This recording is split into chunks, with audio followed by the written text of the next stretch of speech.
Felina Meke Aloha, I'm Joshua Cooper, and welcome to Aloha SustAINAbility in Hawaii, East and our Pacific, the UN SDGs movement, and Moana Nui Akea. Today, we're looking at Indigenous innovation and infrastructure, SDG 9, inclusive innovative initiatives in our island.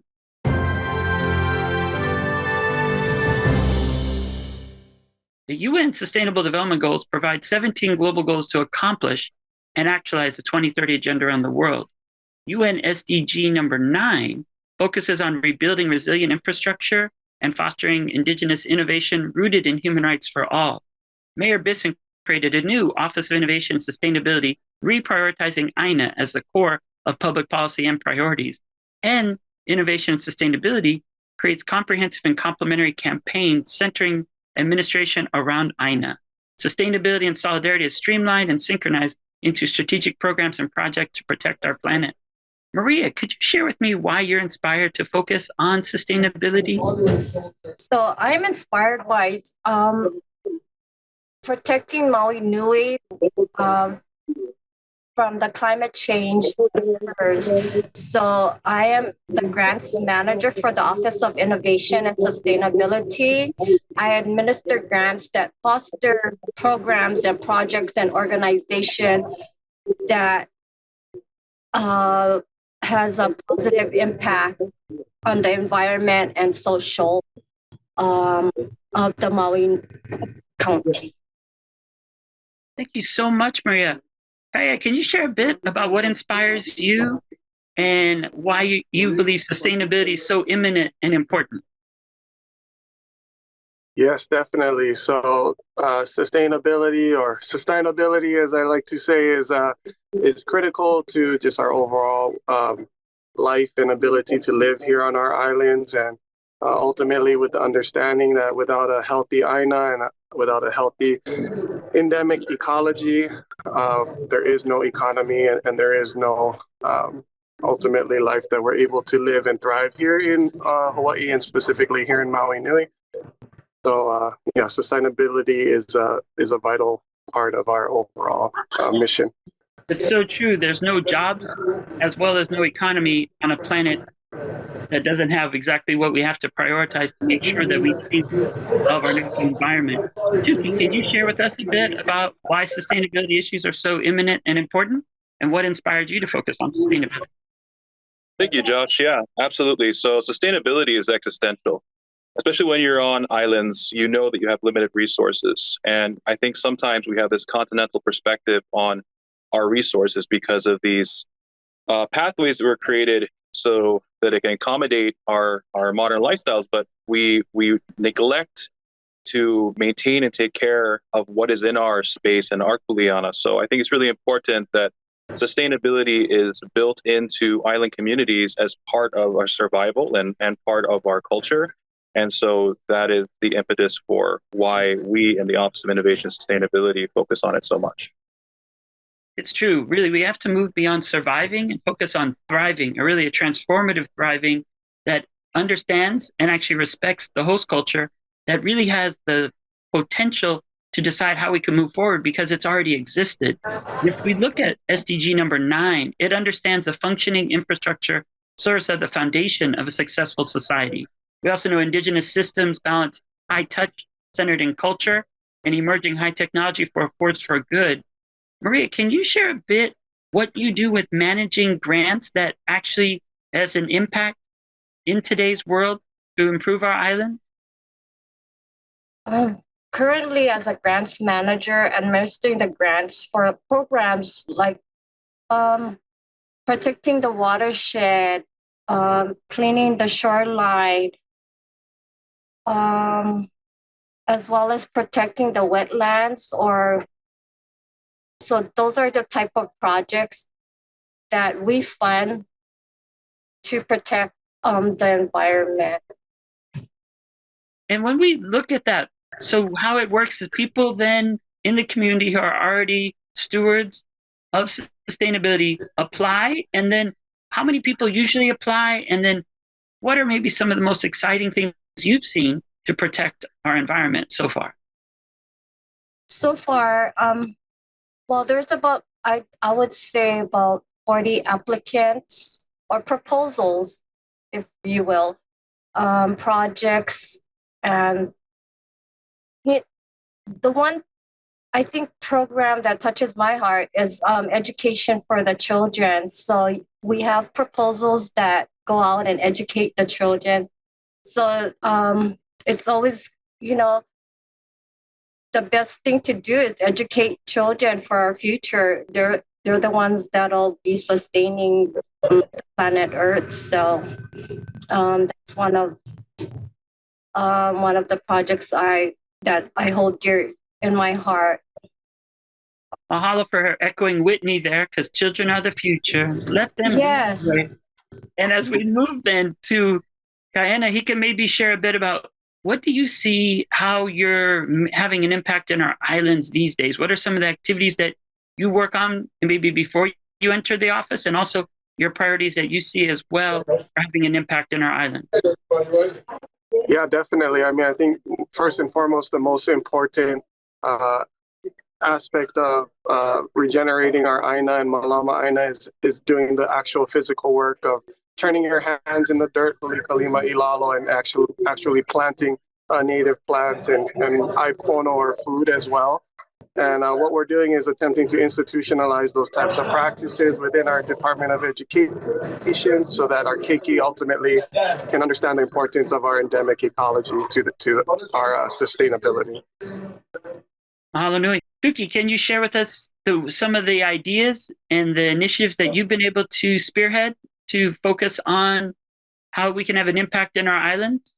I know you've been looking at a comprehensive perspective of a human rights approach. So we have housing, we have ending poverty, we have zero hunger, we have looking at well-being. I know you have a comprehensive. Can you share some of those aspects of how you see us making an impact in Maui Nui?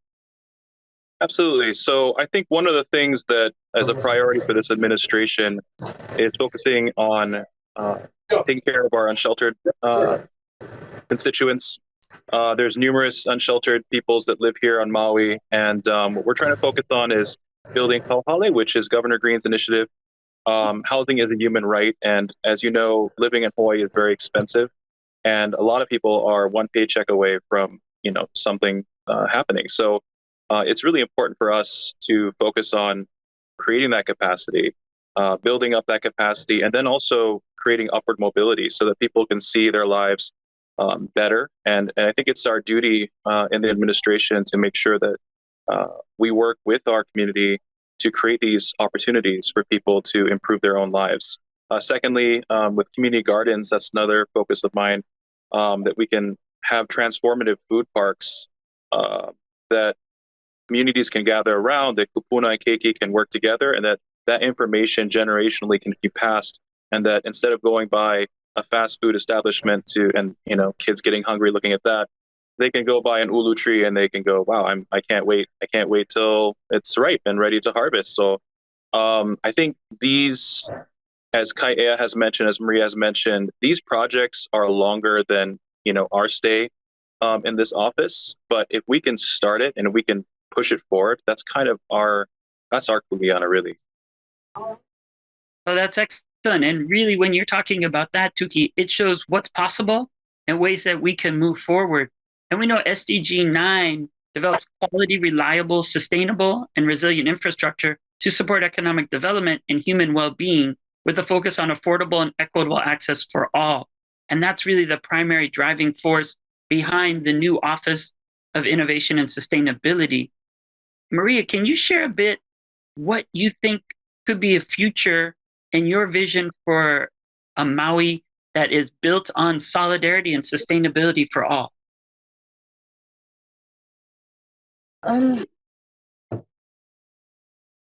What I can build on is, if we keep protecting the aina, our environment, that's what we can, look forward to, protecting the aina, again, from the Mauka to Makai, mountain to the ocean.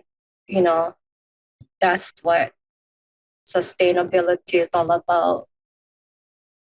Mahalo, Maria. And that really sets up, I know, really important issues to Kaiea that he can expand on. Maybe can you share a bit about the Ahupua'a model and the systems thinking that we're doing in innovation and sustainability that's more comprehensive, that isn't just on climate change or sustainability and resilience, but how we're shattering silos to bring together all those elements and not really trying to find what could be possible, but rediscovering what existed prior to colonization that we can already show as a model that brings an abundance of aloha, but also everything that we need and desire for a future here on Maui. Yeah, definitely. And so the model that we utilize is the OI model, and it's really centering around that Ahupua'a and Moku management system. And we're really looking at utilizing our ancestral sciences, technologies, integrated microbiosystems management practices to utilize that knowledge that is our ike kupuna that is still there, and still the infrastructure is still there, the knowledge is still there, but we do have to regenerate that connection as well. So utilizing these systems to ultimately empower and create a more equitable situation for our kama'aina here. So we're looking at different situations that are more reciprocal and symbiotic, the way that our endemic ecology has evolved over millions of years here in Hawaii. So for example, specific to regenerative agriculture, Aipono and Vai systems is really creating decentralized spaces where, for example, our mahi'ai, our farmers can in a single location produce, process, and distribute, as well as compost our food specifically in an economic model that keeps the finances and economy more local, hyper micro localized.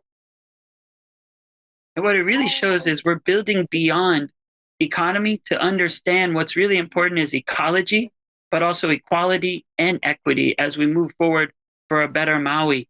Tuki, can you share what your vision is for the future of sustainability in our islands? Sure. So I think the thought process is that our children inherit from us. They inherit this land from us, but the reality is we're borrowing from our children. So if we think it that way and we realize that, we're borrowing from them. So if we deprive them of a future that they could have had if we were better caretakers and servants of Aina, then, that is on us. And generationally, I think we have to change that mentality of, that we borrow from the future, and that it is our responsibility as this generation to prepare and preserve the land, the integrated systems, so that, we can have food security on this island. We can have economic security on this island. I think that's really imperative because we haven't been doing that. I mean, I think that's clear. Colonization, also our focus on continental mindsets has kind of deprived us from thinking like Pacific Islanders, and as an Indigenous Pacific Islander, like that's really important that we've been surviving on these islands for thousands of years across the Pacific, and these systems, these new ways of thinking about food sovereignty and resource management, they're not new, they're old. And the thing is, we have to go back and we have to look at the wisdom of the past and bring it forward. That's an excellent point, and it also looks at really the Pacific pivot in the Office of Innovation and Sustainability. That no longer are we looking to Wisconsin, but we know the world of Oceania is really the place that we should partner together.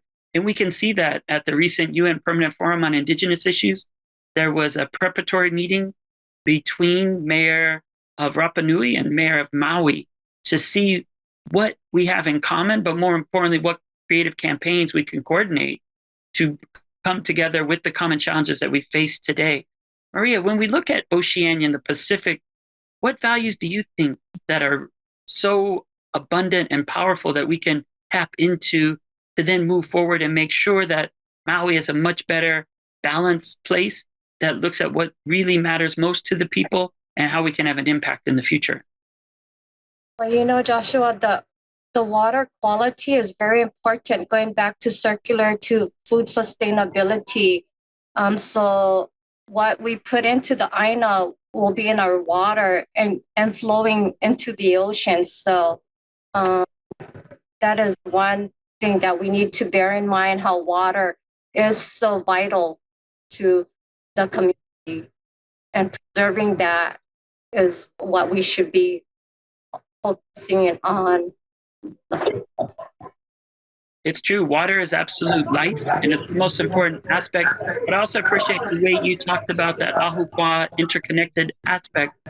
And Kaiea, maybe you can expand a bit about food sovereignty and also how we have to connect water, food, life, because water is life. And for too long, we prioritized and allowed things to have a really a transactional financial element when we have to understand that it's not a natural resource, it's a life force that we must respect and protect going forward for future generations. Yeah, so it really comes down to Pilina and having that deep connection with Aina and ultimately what is your kuleana to Aina and to our makua that we all know we're all born from. So it's really reestablishing those connections to not just our food, but also more specifically our aipono, because there is a difference between food and aipono. Aipono being that life force that is sustained in a reciprocal symbiotic nature. So really it's that reestablishment of connection of our people to their aipono, to their aina, and ultimately to their kuleana. Mahalo. And Tuki, we know you, of course, embraced the pivot to the Pacific. Can you share some experiences from Oceania that then allow you to better coordinate here in the Office of Innovation and Sustainability? Because we know at Pele Hau'ofa, we know those great philosophers point out how we see really Oceania as not a small island state, but a large ocean nation, and how we see Maui in that global context.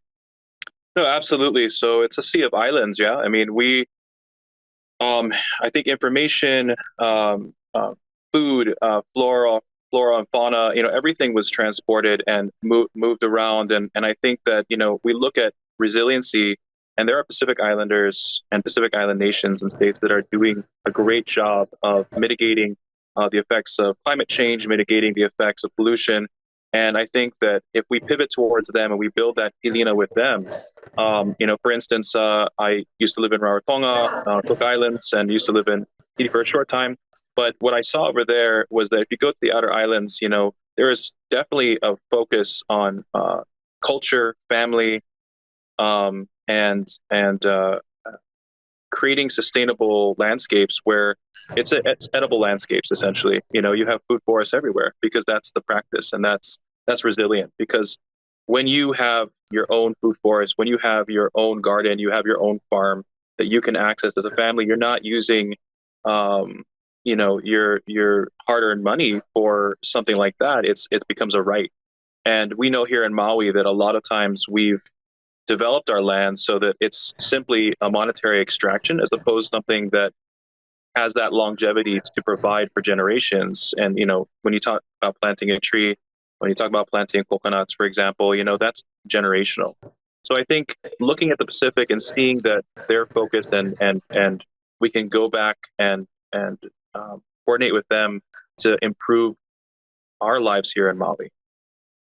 It's true. And then it's really reconnecting to not see land as a part of parcel for profit, but understanding how it is the essence of all life on Earth. And we look at the global climate crisis, what we can see with the Office of Innovation and Sustainability is, since it's a global crisis, we have to have the global campaign where it all has to begin here on the ground where we're prioritizing.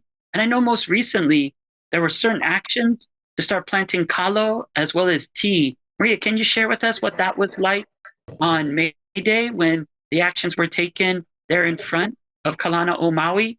And what were some of the things that you planted, and how did it feel to get out there and to coordinate such an activity? Yes, Joshua, it was such an awesome day. We celebrated Earth Day, although it wasn't on the day. What was it, April 22nd? But still, we planted kalo and tea and different types of it to also, I believe, these were planted on native plants. I think although tea was brought in. But anyway, it was an awesome day. We all shared the planting. I think Tuki can speak more to it as he was the lead planter. There was definitely a lot of energy exuded by Tuki in that aspect, but we know we also were involved earlier. Kaiea, do you want to say why it's so important to get our hands in the soil and how we have to really focus on education and the future for Maui? Yeah, it's all about education and empowering and enlightening our Kiki and then ultimately our community. And there's no better way to build Pilina with Aina than getting your hands in the dirt. But it's also one of the best opportunities to build Pilina with your ohana, your actual parents, relatives, because that shared hana and that collective kuleana that is being done within that space is really vital to developing that pilina so that we can work together to move forward and to malama our collective kuleana. Collective kuleana is really at the core of the new Office of Innovation and Sustainability, because as you were saying, it's really important to see what's important to our people, to get out there, but to make those connections. And Tuki, as we look at it, I know we're looking at coming up with campaigns where people could actually see which lo'i and which kalo really need some aloha and then being able to sign up. So those are one of the aspects of where we're coming together with Office of Innovation to have events and activities for people to volunteer their time to be able to get their hands in the soil. What are some other ideas, Tuki, that we see going forward coming out of innovation and sustainability to bring people together? Well, I guess there's a number of ideas. I mean, I think, for instance, what you're talking about with the local i'a and the lo'i and getting tourists and locals, to actually, I think one of the things too, Josh, and just to clarify, is that,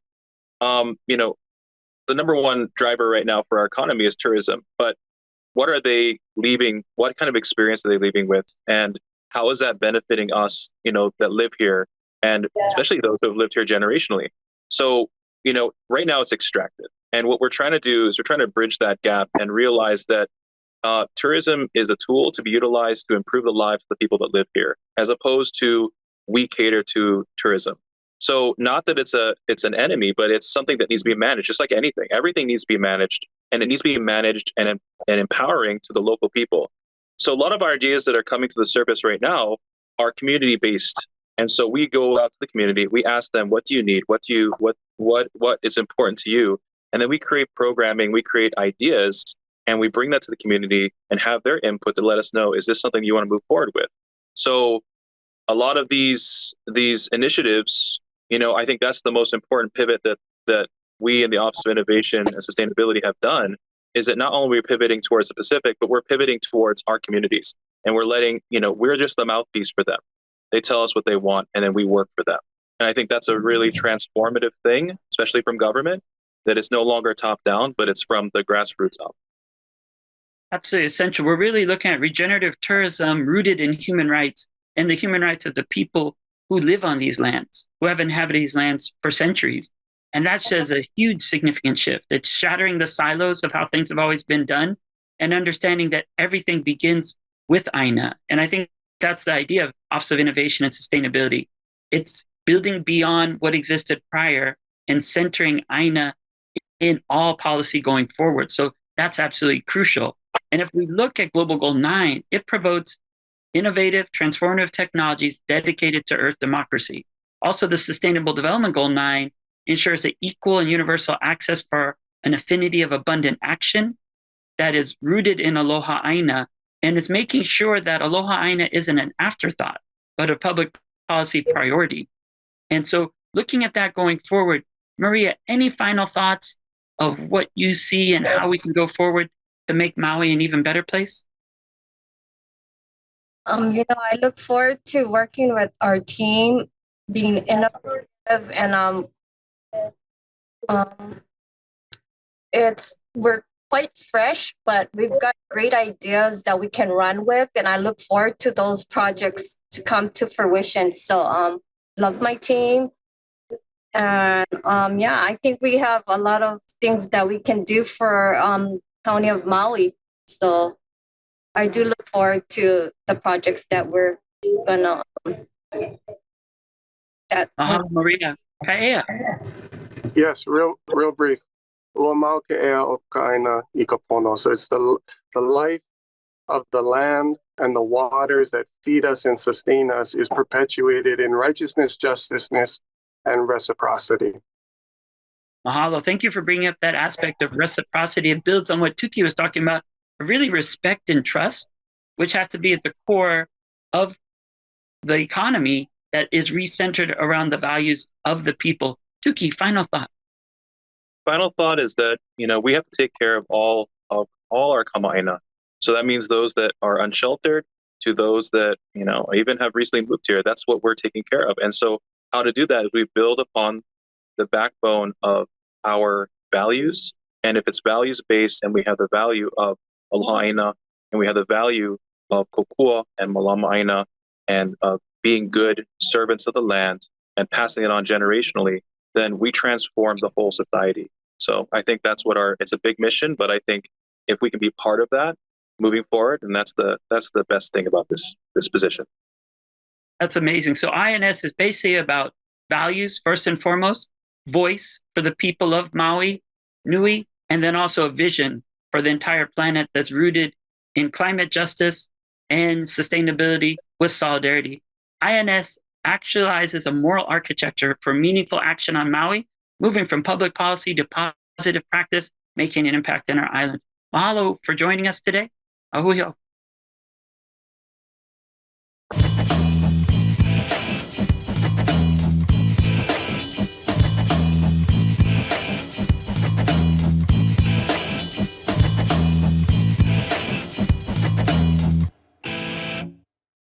Thank you so much for watching ThinkTech Hawaii. If you like what we do, please like us and click the subscribe button on YouTube and the follow button on Vimeo. You can also follow us on Facebook, Instagram, and LinkedIn, and donate to us at thinktechhawaii.com. Mahalo.